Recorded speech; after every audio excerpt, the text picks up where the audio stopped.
June 7, 1942, 10 hours, Wolfschanze, East Prussia. Adolf Hitler is seated at the long conference table inside the Führer headquarters as staff officers from the Oberkommando der Wehrmacht organize dispatches arriving from across Europe and the wider world. One naval intelligence summary transmitted through diplomatic and military channels overnight is placed before him. It reports that the Imperial Japanese Navy has lost 4 fleet aircraft carriers near Midway Island in the Central Pacific. The information is incomplete, but the scale of the loss is unmistakable.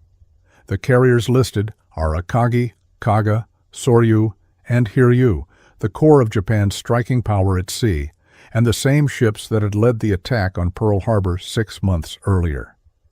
The report states that all 4 were sunk within a single day by American naval forces. For the German High Command, this is not a distant event in another theater. It is a direct blow to a shared strategic vision that depended on Japanese dominance to keep the United States divided, stretched, and uncertain. Hitler reads the report in silence. He does not immediately react. Around him, senior officers wait for instruction, aware that this news contradicts months of confident assumptions.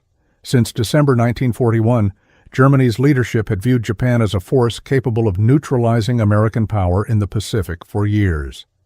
The expectation was that the United States would be forced into a long defensive struggle, limiting its ability to influence events in Europe. Midway disrupts that calculation in a single paragraph of text. Grand Admiral Erich Raeder, Commander-in-Chief of the German Navy, is among those present or briefed shortly afterward. Raeder understands carrier warfare better than most men in the room. Germany does not possess a carrier fleet, but its naval leadership has followed developments closely, studying British and American doctrine, and more recently, Japanese operations. Raeder recognizes immediately that the loss of 4 carriers is not simply a numerical setback. It represents the destruction of trained air crews, experienced deck crews, and the operational confidence that had driven Japanese expansion since 1941. The initial German reaction is cautious disbelief. Intelligence officers review the sources. Was the report exaggerated? Could some of the carriers have been damaged rather than sunk? Was this a temporary setback rather than a decisive engagement? These questions are raised not out of skepticism toward Japan, but because the implications are so severe. Within hours, follow-up communications confirm the essentials of the story. American carrier aircraft, guided by intelligence and timing, have struck first and struck effectively. Japanese losses are real and irreversible. Hitler responds by framing the event within his existing worldview. He emphasizes American luck, suggesting that chance rather than planning determined the outcome. He insists that Japan remains strong and that its industrial and human resources will compensate for the losses. This interpretation serves an immediate purpose. It prevents the discussion from turning inward toward questions of Axis coordination, shared strategic misjudgments, or the possibility that the enemy has been underestimated. Privately, some of the generals are less convinced. Raeder, in particular, understands that carrier warfare does not allow for quick recovery. Unlike battleships, carriers cannot be replaced rapidly, and their effectiveness depends on years of training and experience. He knows that Japan's shipbuilding capacity is limited compared to that of the United States. The American ability to produce carriers, aircraft, and trained crews at scale has long been a concern among naval planners. Midway provides the first concrete evidence that this imbalance will shape the war. The German Army leadership, focused primarily on the Eastern Front, initially treats the news as peripheral. In June 1942, preparations are underway for the summer offensive in southern Russia. The belief persists that decisive victory against the Soviet Union will render developments elsewhere irrelevant. Yet even among Army officers, there is an understanding that the war is interconnected. A stronger United States Navy means greater freedom of action for American forces globally, including increased support for Britain and, eventually, pressure on Europe itself. Within days, analytical memoranda circulate through German headquarters. They avoid emotional language and focus on operational facts. The Japanese plan at Midway relied on surprise, deception, and the assumption that American carriers would respond predictably. Instead, American forces anticipated the attack and concentrated their limited strength at the decisive point. For German planners, this analysis is uncomfortable. It echoes lessons learned and sometimes ignored in their own campaigns, where overconfidence and complex planning have led to unexpected reversals. The public in Germany hears nothing of this in real time. Official communiques remain optimistic, emphasizing Axis unity and continued success. But within the upper levels of command, Midway alters the tone of discussions. It introduces a note of uncertainty that had been largely absent since the rapid victories of 1939 and 1940. The assumption that the Axis powers are dictating the pace and direction of the war is no longer unchallenged. By the end of the week, the sinking of the 4 Japanese carriers is accepted as fact. Hitler moves on to other matters, but the implications linger. The loss at Midway does not end the war, nor does it immediately shift German strategy. What it does is remove an illusion. The belief in inevitable Axis momentum, sustained by early success and mutual reinforcement, has been weakened.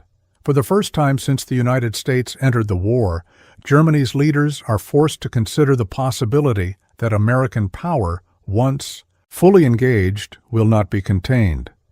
The realization settles quietly, without announcement or acknowledgement. The war continues, plans proceed, and orders are issued as before. Yet, beneath the surface of routine, a question has been introduced that cannot be easily dismissed. If Japan can be stopped so suddenly, what else might fail when confronted by an enemy that is learning, adapting, and expanding its strength?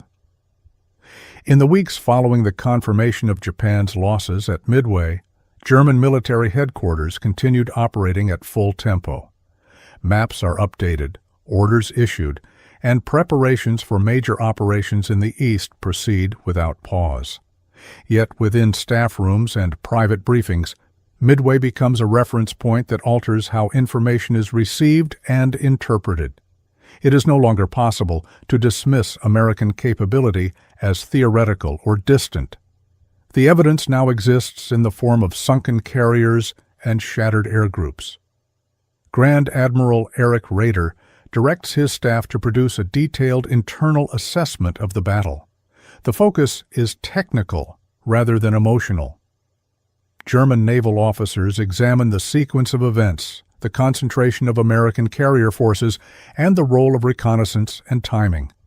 What stands out is not merely the tactical success of American pilots, but the systemic resilience of the United States Navy. Despite losses earlier in the war, it has retained the ability to strike decisively when conditions allow. For Raeder, this reinforces a concern he has raised before. Germany entered the war without a carrier fleet and with limited capacity to challenge Allied naval power on the open ocean.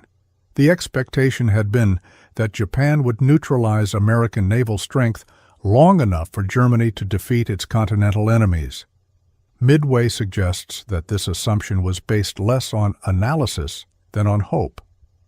The Japanese Navy, though formidable, has now demonstrated vulnerability in precisely the domain where the United States is strongest.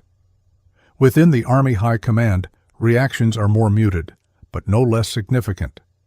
Officers preparing for operations in the Soviet Union view the Pacific primarily through its indirect effects.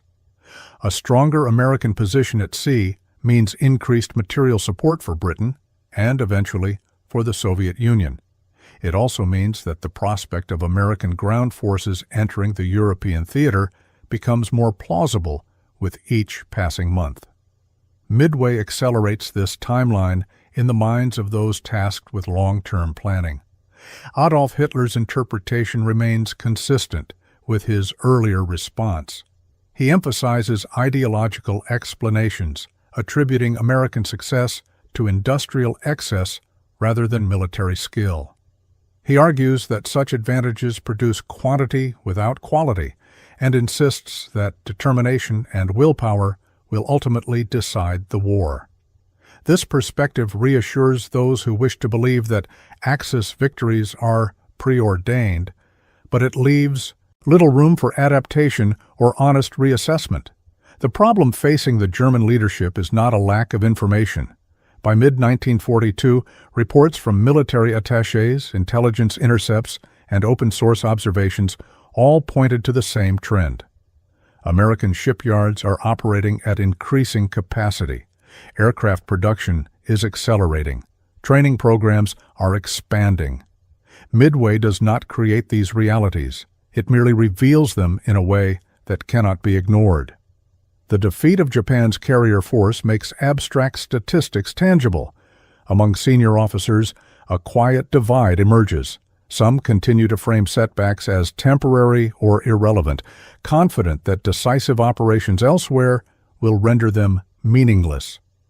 Others, including Raeder, recognize a pattern that extends beyond any single battle.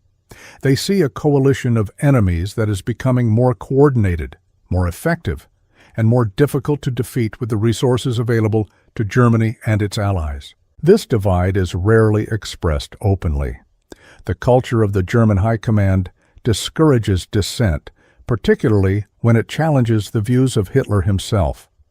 Discussions remain technical, confined to memoranda and limited briefings. Yet the tone has shifted.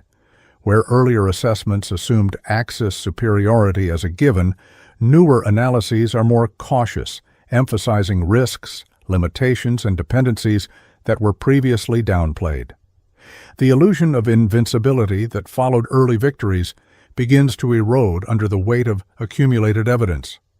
The failure to defeat Britain, the stalled campaigns in the Soviet Union during the winter of 1941-1942, and now the Japanese defeat at Midway all point to the same conclusion. The war is not unfolding according to a simple or controllable script. Success in one theater does not guarantee security in another, and overextension carries consequences. For Germany, Midway serves as a warning without an immediate remedy. There is no practical way to compensate for Japan's losses or to alter the strategic balance in the Pacific. The Axis partnership, often portrayed as unified and coordinated, is in reality limited by geography, communication, and divergent priorities.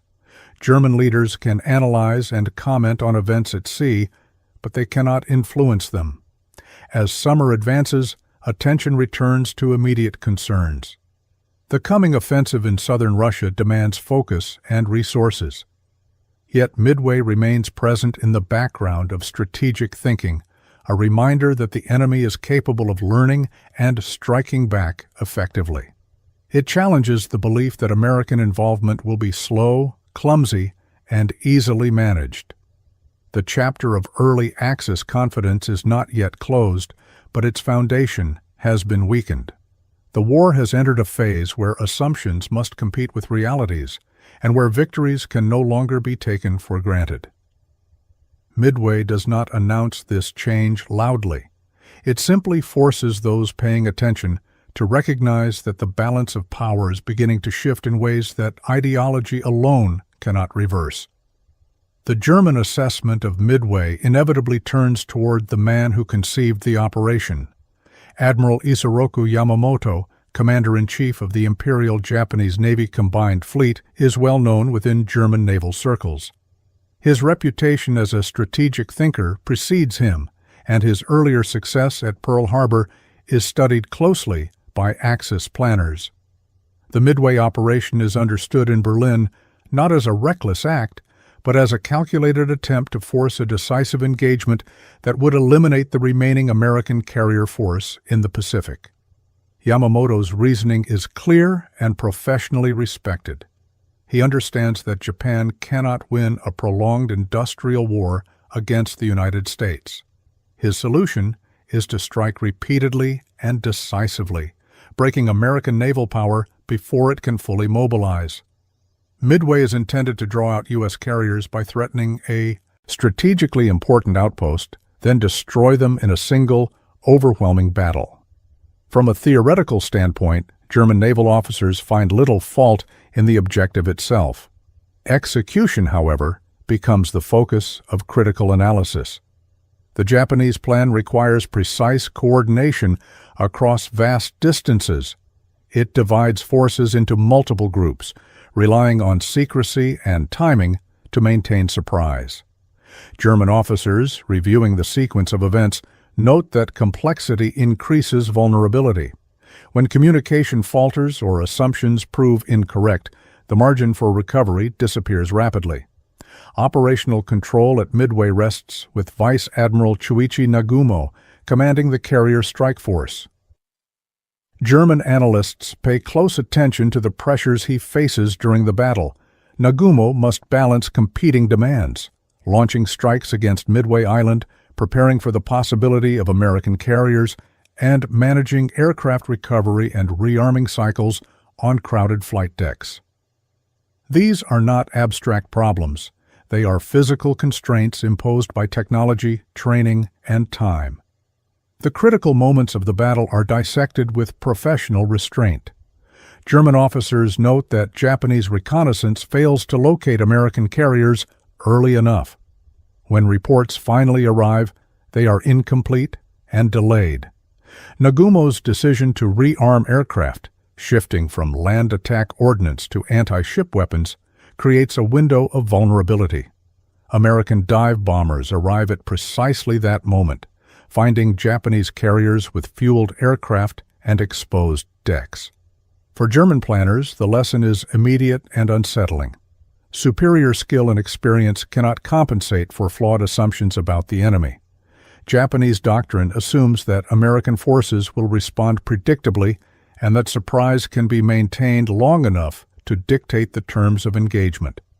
At Midway, the opposite occurs. American commanders anticipate the attack, concentrate their limited forces, and accept risk in order to achieve decisive results. The collapse of the Japanese carrier force is swift and largely irreversible. Fires spread, damage control fails, and within hours the operational heart of the fleet is lost. German naval officers recognize that such losses cannot be replaced quickly, regardless of national will or determination. Trained carrier air groups represent years of investment, not merely equipment that can be rebuilt on a production line. As these analyses circulate within German headquarters, parallels to their own campaigns are difficult to ignore. The invasion of the Soviet Union relied on assumptions about enemy weakness, rapid collapse, and the ability to manage vast operational complexity. When those assumptions failed, recovery proved costly and incomplete. Midway becomes another example of how confidence, when combined with rigid planning, can turn strength into liability. There is no sense of triumph in these assessments, only recognition. Germany and Japan are fighting different wars in different theaters, but they share a common strategic problem. Both face enemies with greater industrial depth and growing operational competence. Both have attempted to compensate through decisive battles designed to end the war quickly. Midway demonstrates the risk inherent in that approach. Yamamoto himself is not condemned in German analyses. On the contrary, his understanding of strategic reality is often acknowledged. What is questioned is whether any plan, however well conceived, can overcome the material imbalance that defines the war. Midway suggests that even the most carefully prepared operation can fail when the enemy adapts and when chance intervenes at critical moments. For the German High Command, the lesson is clear but uncomfortable. Wars are not decided by intention alone. They are shaped by logistics, intelligence, timing, and the cumulative effect of small decisions made under pressure. Midway compresses these factors into a single day, offering a stark illustration of how quickly advantage can be lost. As summer 1942 progressed, the Japanese defeat became a fixed reference point in German strategic thinking. It is discussed less frequently, but it is not forgotten. The idea that the Axis can force a rapid and decisive conclusion to the war grows harder to sustain. The conflict is becoming one of endurance, adaptation, and resource management, areas where the balance increasingly favors the enemy. The cost of overreach is no longer theoretical. It is measured in ships sunk, crews lost, and opportunities missed. Midway stands as a warning that complex gambles, once they fail, leave little room for correction. For Germany's leaders, watching from afar, it is a reminder that their own margin for error is shrinking with each passing month. By mid-1942, German military analysis increasingly centered on a figure who had previously received little attention outside naval circles. Admiral Chester W. Nimitz, Commander-in-Chief of the United States Pacific Fleet, is identified as the central coordinating authority behind the American response at Midway. German officers reviewing intercepted information, post-battle intelligence summaries, and neutral reporting note that American success cannot be explained by chance alone. It reflects a command structure capable of absorbing losses, learning quickly, and acting decisively under pressure. Nimitz had assumed command of the Pacific Fleet in December 1941 at a moment of crisis. Much of the fleet lay damaged or destroyed at Pearl Harbor, and Japanese forces were advancing across the Pacific with apparent momentum. German assessments initially view the American position as strategically weak, with long supply lines and limited forward bases. What Midway reveals is that Nimitz has used this vulnerability to force concentration rather than dispersion, committing scarce resources at a point of maximum effect. German naval planners focus closely on the American use of intelligence. Although details remain incomplete, it becomes clear that U.S. forces had foreknowledge of Japanese intentions. The ability to anticipate the Midway operation allows Nimitz to position his carriers in advance, accepting risk elsewhere, in order to achieve surprise at the decisive moment. For German analysts, this confirms the growing importance of signals intelligence and centralized decision-making in modern warfare. Equally significant is the American willingness to act without numerical superiority. At Midway, U.S. carrier forces are outnumbered and operating under severe constraints. Losses are expected and, in some cases, unavoidable. German officers note that American commanders accept these losses as part of a calculated risk, prioritizing mission outcome over force preservation. This mindset contrasts sharply with earlier assumptions that American leadership would be overly cautious and politically constrained. Industrial capacity now moves to the center of German strategic concern. Reports indicate that the carriers lost by the United States earlier in the war are already being replaced, and that new construction is accelerating. American shipyards are producing vessels at a pace unmatched by any Axis power. Aircraft production figures continue to rise, supported by training programs that steadily increase the pool of qualified pilots and technicians. Midway demonstrates not only what the United States can do tactically, but what it can sustain over time. Within German headquarters, these observations begin to influence broader strategic discussions. The expectation that American involvement will remain secondary or delayed is no longer credible. The United States has demonstrated the ability to plan, execute, and exploit complex operations far from its homeland. This capability threatens to reshape the global balance, enabling coordinated pressure across multiple theaters simultaneously. Adolf Hitler remains resistant to this interpretation. He continues to frame American power as material rather than intellectual, asserting that numerical advantage does not equate to strategic mastery. Yet even as he dismisses American leadership, operational realities impose themselves. Increased American shipping capacity translates directly into greater support for Britain and the Soviet Union. The Atlantic supply situation, already strained, faces the prospect of overwhelming Allied production.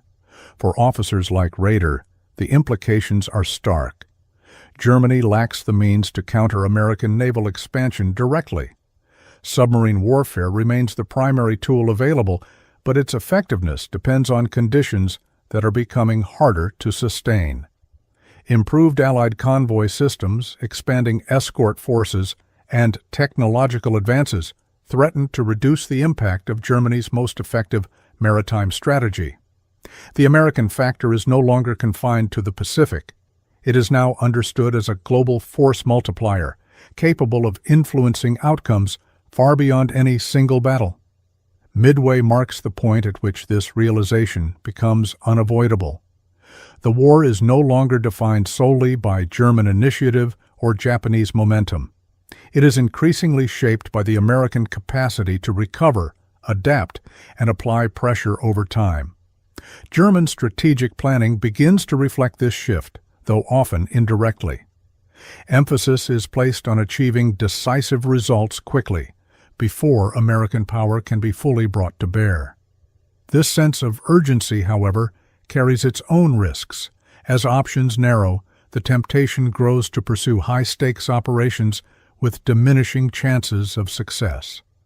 The recognition that the war has entered a new phase does not produce immediate change in leadership or doctrine. Instead, it introduces a persistent tension between expectation and reality. German commanders are now forced to plan against an opponent whose strength is expanding rather than declining. The margin for error continues to shrink, and the ability to recover from setbacks grows increasingly limited. Midway, thus, serves as more than a naval engagement studied in isolation. It becomes a reference point for understanding the broader trajectory of the war. The United States has demonstrated not only resilience, but the capacity to turn vulnerability into advantage. For Germany's leaders observing from across the world, this development raises a question that cannot be easily answered: how to win a war against an enemy whose greatest strength lies not in any single victory, but in the ability to endure and grow stronger with time. By the latter half of 1942, the Battle of Midway had receded from daily briefings inside German headquarters, but its meaning had deepened rather than faded. It is no longer treated as an isolated naval defeat suffered by an ally. Instead, it becomes a fixed point in internal assessments, a moment when the trajectory of the war subtly but decisively changed. The recognition does not arrive all at once, nor is it publicly acknowledged. It emerges through accumulated reports, shifting language, and altered expectations. Adolf Hitler's response hardens as the months pass. He continues to reject the idea that Midway represents a fundamental shift in the balance of power. His focus remains fixed on land warfare and the belief that decisive victories in the Soviet Union will render all other considerations secondary. In conferences, he emphasizes resolve, ideological commitment, and the supposed fragility of coalition warfare among the Allies. Setbacks are framed as temporary interruptions rather than indicators of long-term trends. Among his generals, a more sobering understanding takes hold. Grand Admiral Erich Raeder, increasingly marginalized in strategic discussions, sees the naval situation deteriorating on multiple fronts. The Japanese carrier losses at Midway are not replaced, and subsequent engagements confirm that the Imperial Japanese Navy no longer possesses uncontested dominance. At the same time, American naval presence expands steadily, supported by shipyards operating at full capacity. What Midway began, subsequent months reinforced. German Army officers, while focused on the Eastern Front, cannot ignore the implications. The failure to achieve a decisive victory against the Soviet Union in 1941, followed by mounting losses in 1942, has already strained resources and morale. American involvement now adds a layer of pressure that cannot be relieved through operational skill alone. The prospect of facing enemies with superior manpower, material, and growing coordination becomes increasingly unavoidable. Internally, strategic language begins to change. Where earlier planning documents spoke of victory and consolidation, newer assessments emphasize containment, delay, and attrition. The objective shifts subtly from winning the war to preventing catastrophic collapse. This shift is rarely articulated openly, but it is evident in the prioritization of defensive measures, the allocation of scarce resources, and the growing emphasis on holding ground, rather than advancing. Midway's significance lies not only in what was lost, but in what it revealed. It exposes the limits of Axis coordination and the absence of a unified grand strategy capable of countering Allied strengths.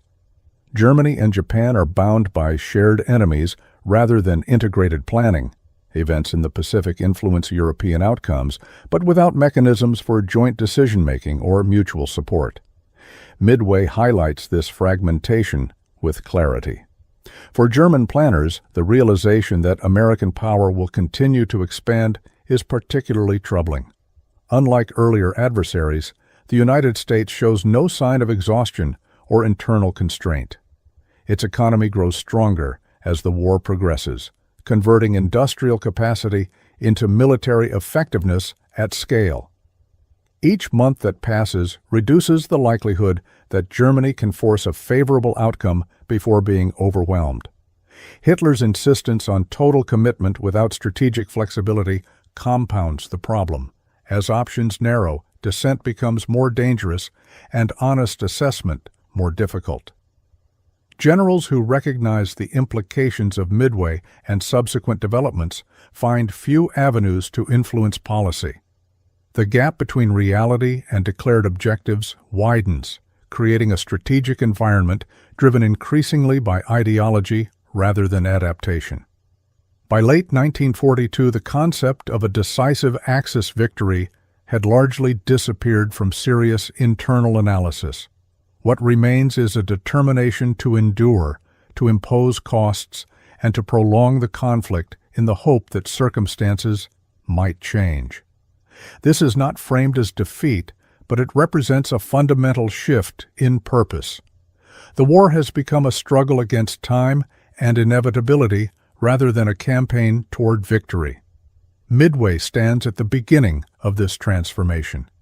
It does not cause Germany's eventual defeat, but it removes a critical assumption that had underpinned Axis confidence. The belief that the United States could be contained, delayed, or exhausted through proxy warfare collapses under the weight of demonstrated capability.